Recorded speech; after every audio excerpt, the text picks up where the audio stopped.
बिस्मिल्लाहिर्रहमानिर्रहीम। अस्सलामु अलैकुम। उम्मीद है दोस्तों खैरियत से होगे, ठीक ठाक होगे। चैनल में खुश आमदीद कहते हैं। दोस्तों छोटी सी गुजारिश है, चैनल को सब्सक्राइब कर दें, साथ बेल आइकन के बटन को भी प्रेस कर दें।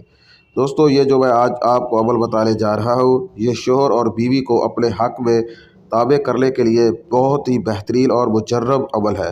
दोस्तों शोहर को अपने हक़ में और बीवी को अपने ताबे करने का अमल, एक औरत की अपने शोहर के सामने इज़्ज़त ना होगी तो दूसरे भी इसकी इज़्ज़त नहीं करेंगे, और अक्सर औरतों का यही रोना होता है। ये नीचे गया गया अमल तफसील से पढ़ें। दोस्तों ये जो आयात आप देख रहे हैं, इसको आप गौर से एक दफ़ा पढ़ लें।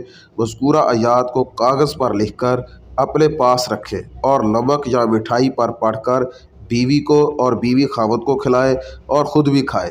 70 मरतबा दम करना है, मतलब नमकीन और मीठी जो चीज़ बने इसमें यही पड़ा हुआ नमक और शक्कर मिला लें। मज़कूरा दुआएं, जहाँ फ़लाँ आया है वहाँ अपना नाम लिख ले और जहाँ फ़लाना की जगह बीवी का नाम लिख ले।